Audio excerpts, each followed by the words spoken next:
Welcome to Koji. Some of us have been sitting. Can you hear me? Can you hear me? Okay. Some of us have been sitting on this past week in a meditation retreat, so we're a little spaced out. And I've been giving talks every evening, and so I'm wondering what to talk to you about. I've been thinking. If you're new to Buddhism, um, it's based on, well, there's 84,000 Dharma gates, they say. So the one that's taught here from our teacher, Owen, came from Japan.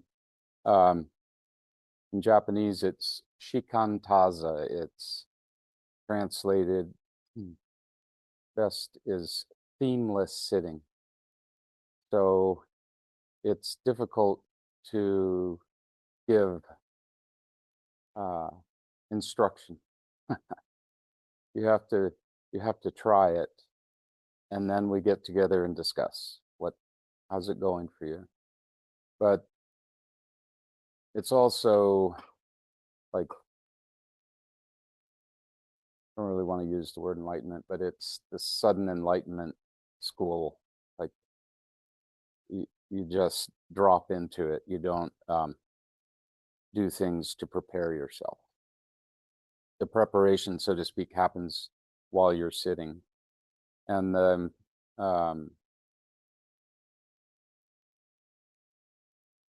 content of this sitting is your own mind, which at first seems like it's yours. And as you continue, you start to develop some permeability and recognize that this mind isn't belonging to anybody. It's all things arise from mind.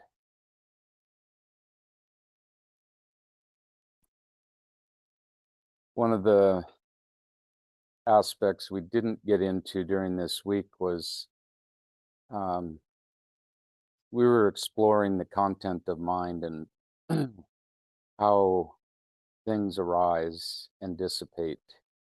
And that's part of the practice of this themeless sitting, just to sit present and aware, not using cognition, but this awareness is beyond self. Observing, being aware of things as they arise and as they dissipate without attaching to them or developing them. Some thought comes and you see it, and you may even see yourself from this broader view, going, oh, look at that, that's cool. And you let that go as well. As you catch it, you let it just, as you catch yourself, your mind, little mind, trying to develop these things, you just let it be, give it up. And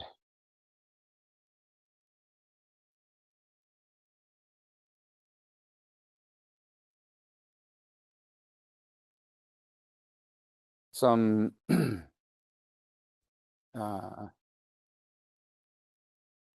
sense of space starts to, in yourself, you start to get some sense of space, which then there's connectivity to other things.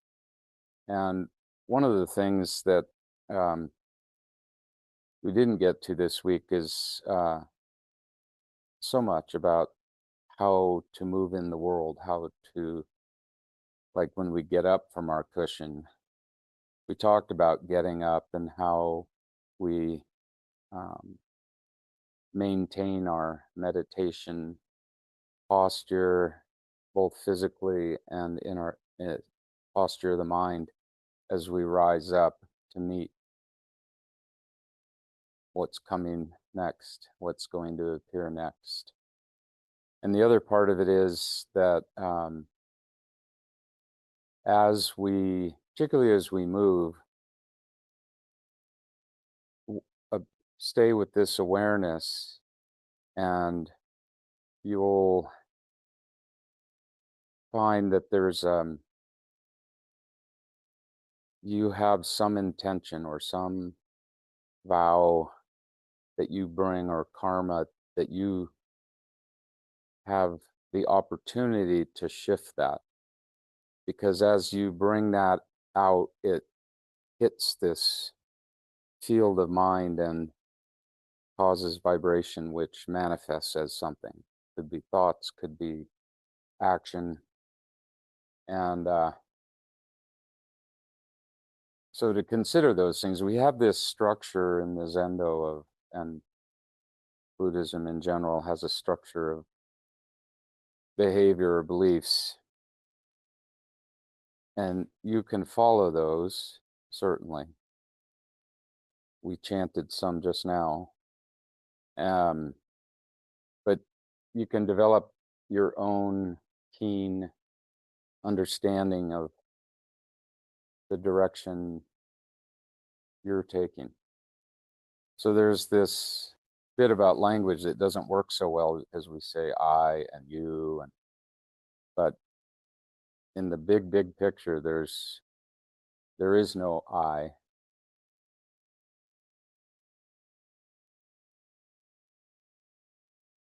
So I was going to introduce these attributes that are one of the sets. There's several sets. But I want to be clear that the best way to approach these is through developing that sense of space, the big mind, and they appear naturally. So the first one, these are the 6 paramitas that are, and paramitas crossing over to the other shores, how it's described. But in that activity or that concept of crossing over, you realize it's the same shore that you're on right now. There's no place you have to go. So generosity is the first one. It's pretty obvious, but it's giving freely to others and to yourself. Sometimes you need some giving. And I say self. This is operating in the field of what we call ourself, this construct, which you will find someday may just completely collapse and be reassembled. This can happen over and over, but all beings are included in this sense of generosity. And the other one is discipline, which is to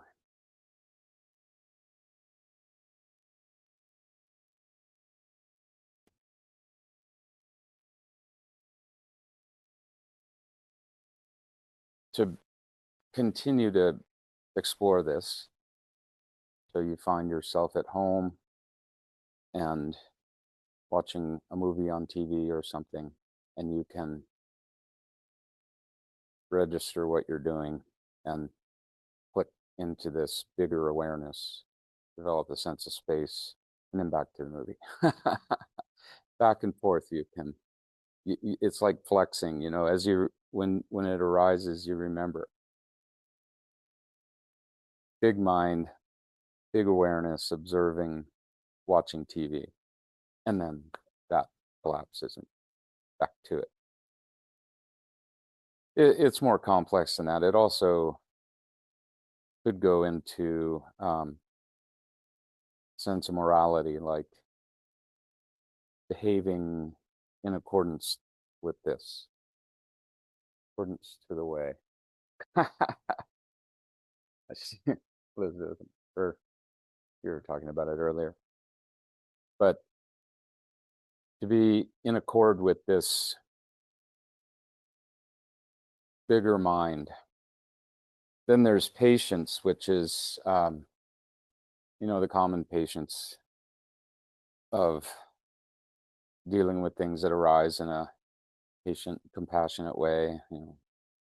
My grandson is crying. I have to go see. Oh, what's the matter? I bring comfort to him. But it's also the ability not to be disturbed by anything that appears. So because you have this seat that you've developed and it's unassailable, this posture, more in the mind than physically.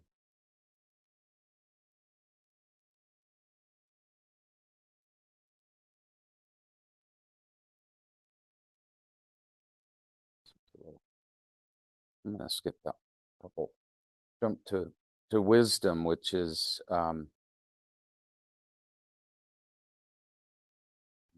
direct insight. It's what the Heart Sutra is chanting, that prajna paramita is wisdom. So it's the penetrating understanding. And when you find it, it's good to check yourself about it, because as you go into your regular day out in the world, something's going to come up and you, what? Oh, I didn't have patience. So you can go around this circle. The other one is, it's part of the wisdom, which is skillful means, which is really how to deal with people. And it gets more and more esoteric and subtle, all of these. The skillful means in particular, Trungpa Rinpoche writes about it beautifully, about, having compassion, or sometimes he calls it idiot compassion will appear, and you have to be able to see. So it's good to come talk or read, and that's why we gathered this week, is so that we had the opportunity to bounce things off each other and see how we're doing.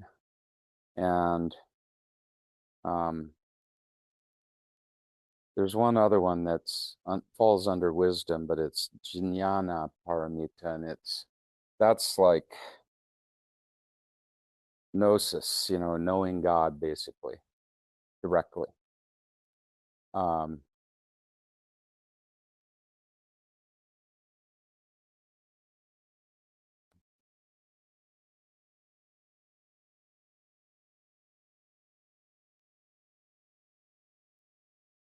So anyway, I'm going to leave it at that, and know that Buddhism is, or this practice, which is not,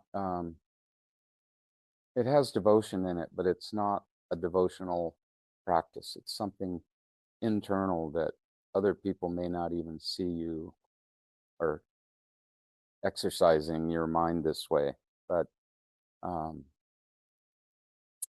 it impacts everything, because as you, whether you know it or not, this well, the way I see it is, all of you have awakened mind already, and you may have some doubt about that and need some refinement, but this awakened mind is all there is. It's just occluded sometimes, and so you're looking for it because you don't recognize it yet. But this is awakened mind, and hope your practice goes well. And if you have any questions, now would be a good time.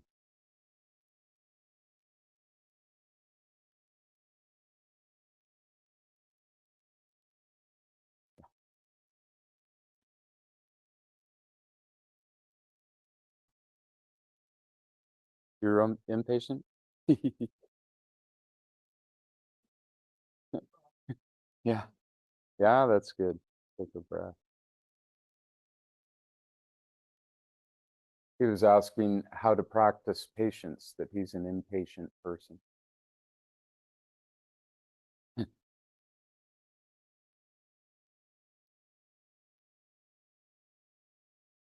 Well, I'm a fairly patient person, so I don't know. You can hang out with me and see how it goes.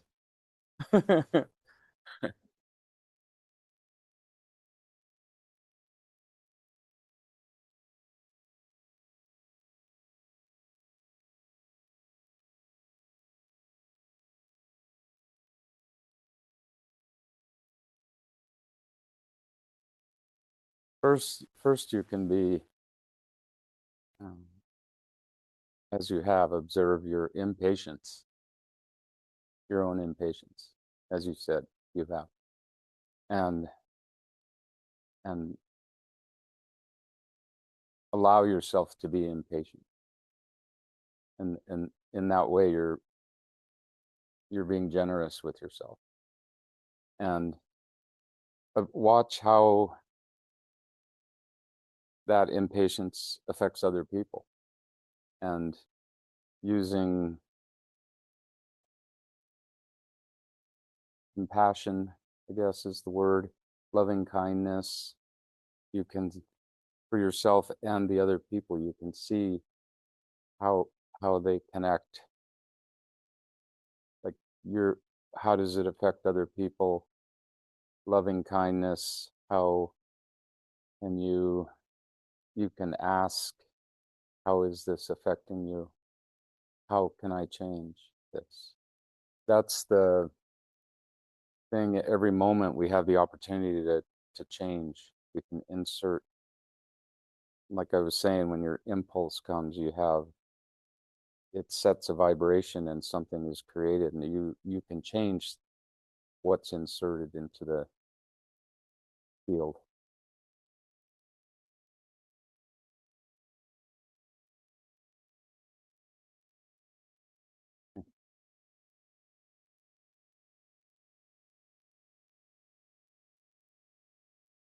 Uh-huh.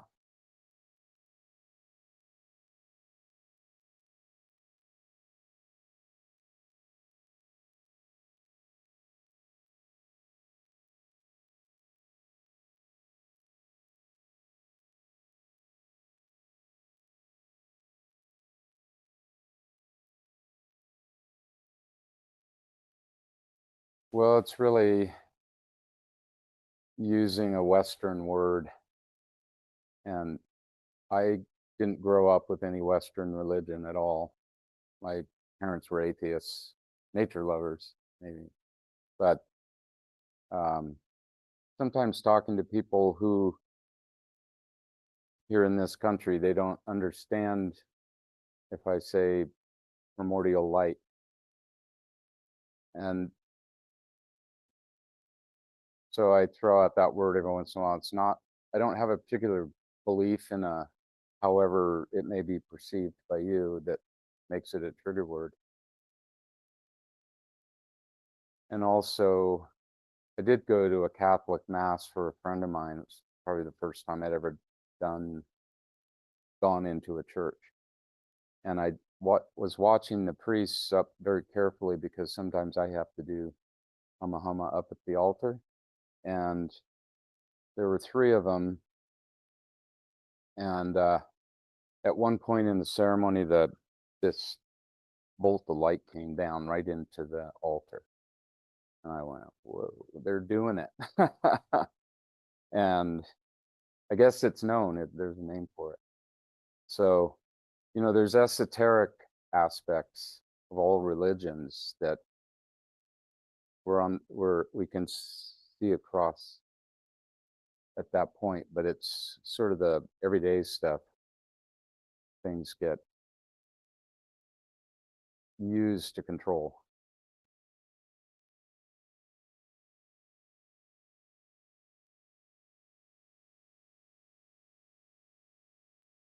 Mm.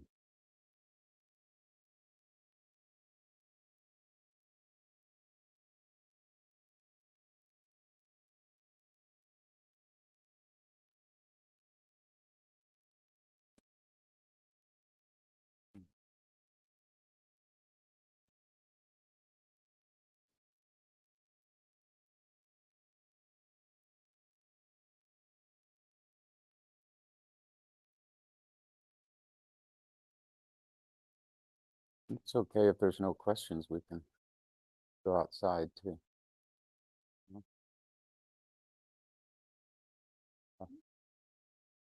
Yeah,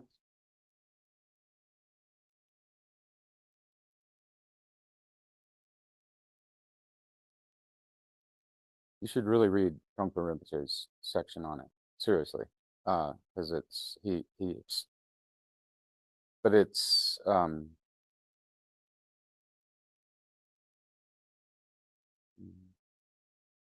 just wanting things to be a certain way, and if I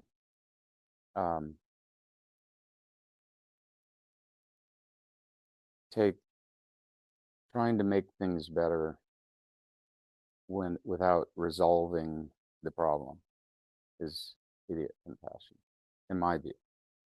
Trungpa Rinpoche has a more elaborate explanation, but whereas true compassion might be saying no, not okay.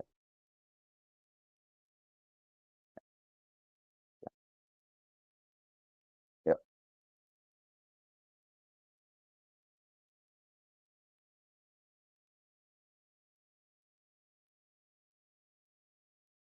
Oh, good. Oh,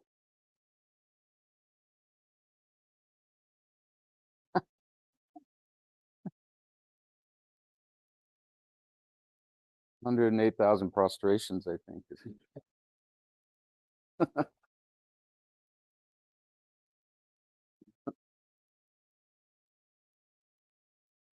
Well, seriously, there's no attaining. Again, read the Heart Sutra. I mean, when Avalokiteshvara was practicing deeply the prajna paramita, and it goes on to say that there's nothing to attain. That's part of the realization. Why? Because this is it. I mean, when I say this is it, I mean in the most esoteric sense, this is manifest enlightened mind, what you're experiencing right now. What happens is, we have our beliefs and construct of how things should be that can sometimes interfere with our ability to witness it, to experience it.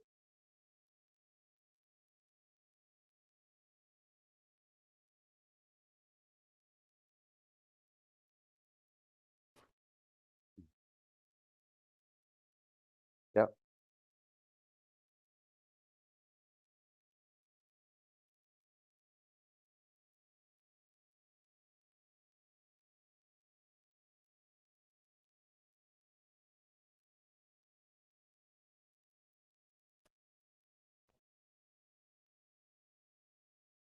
I don't know.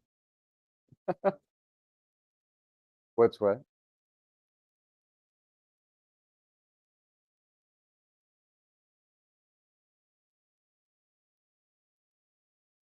See. Hey, ready.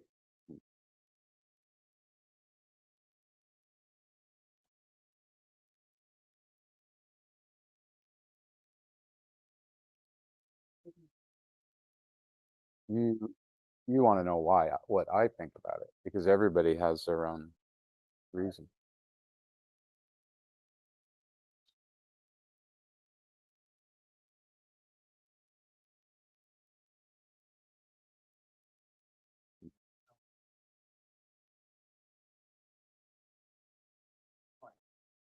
What?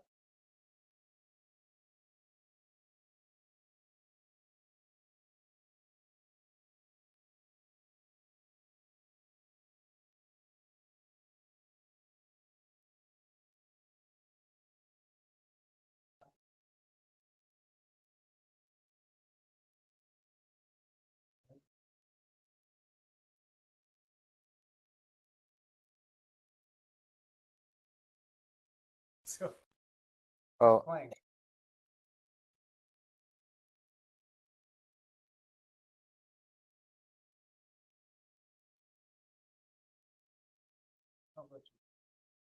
mm. Well, I'll answer my view.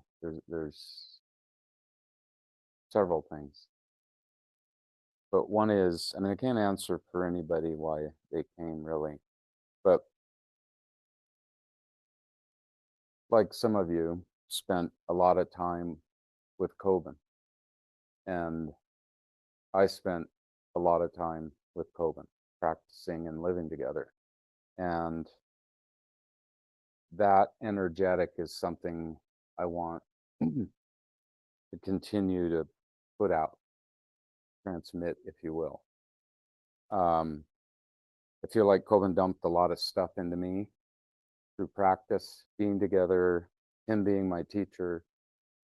And there was a point where it felt like this heavy ball I was carrying around of energy, like, I gotta get this delivered to the next generation. So that's part of it. The other part is Sangha practice, which is one of the manifestations of Buddha body.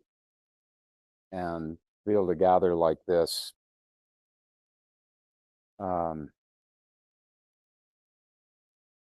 it gives us the opportunity to test out our understanding together, so that we, one of the things in the Dzogchen Tantras, they're often presented, the ones I'm reading, are often presented as we and an explanation. Like, we see blah, blah, blah, blah. And it creates an image of a council of practitioners discussing the practice and then making a statement about it. So that's part of it, is to get together and discuss practice and ask questions of each other. The reason I'm sitting up here is because I'm the sacrifice. You give the talk. No. Oh yes, you're gonna give the talk. So I hope it's helpful also. And some of it too,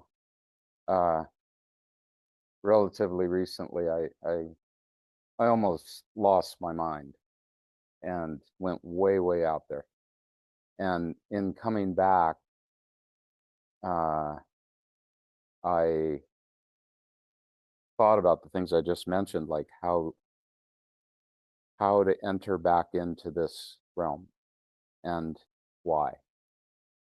And a lot of times people who have a Rakusu have made some vows that are very traditional and been passed down.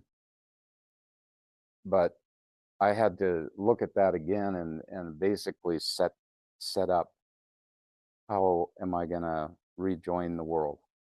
And so and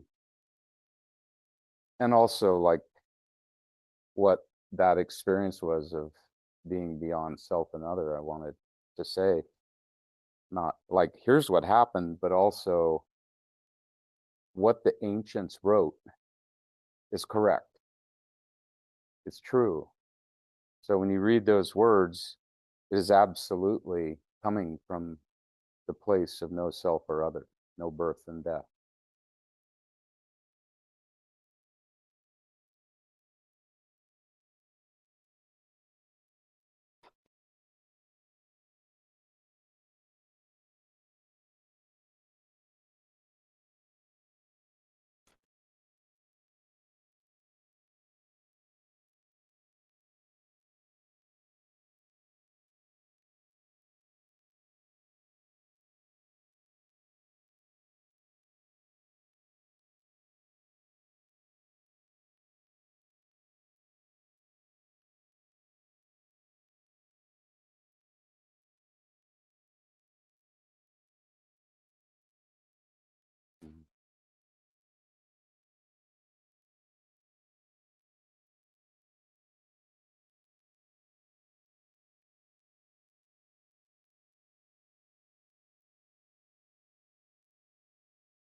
uh, hmm? Oh, what did I mean when I said I rejoined the world? Uh, Without going into too much detail, um, it was considered a traumatic brain injury, what happened. So knocked out of the world, but into a place that I was familiar with from sitting. So I knew what it was, and very consciously decided to come back. Because, yeah.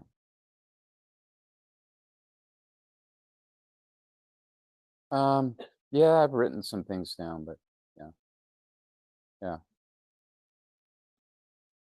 just so that I would remember.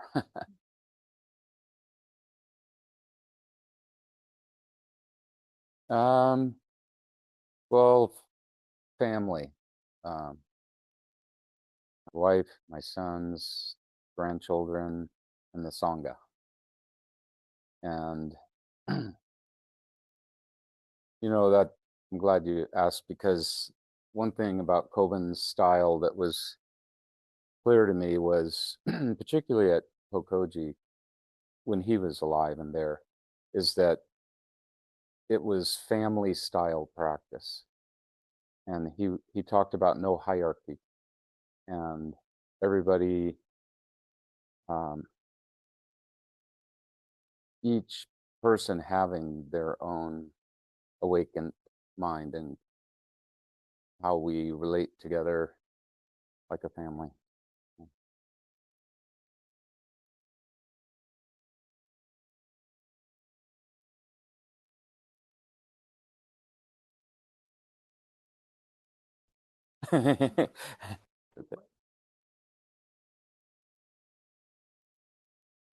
Oh, which one?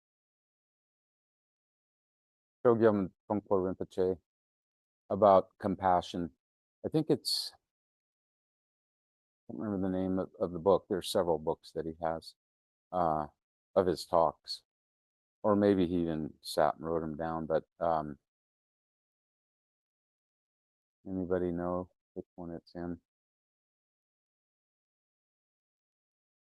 The one I know, it's yellow with red. I think it is in there. Cutting Through Spiritual Materialism has a red Vajra symbol on it.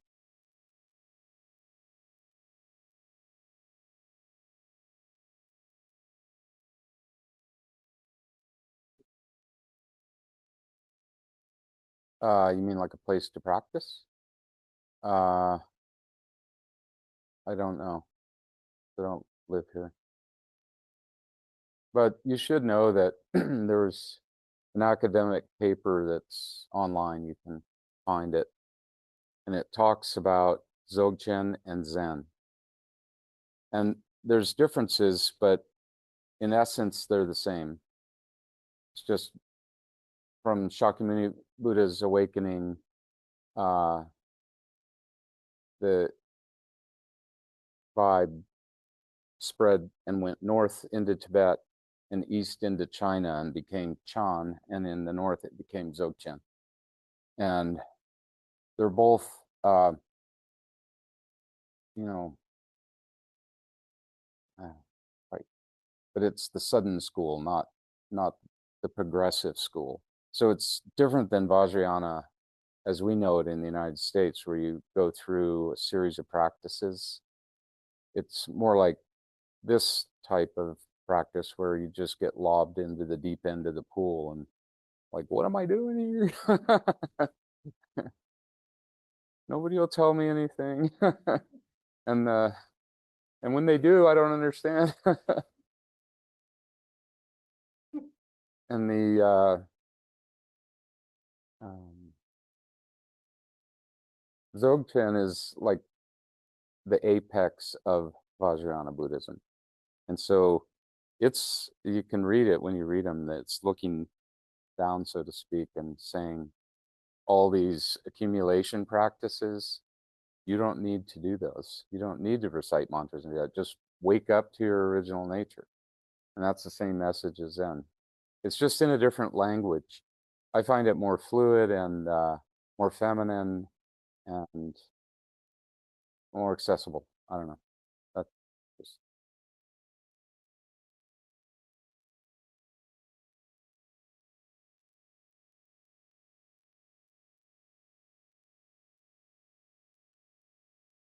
yeah, I don't know.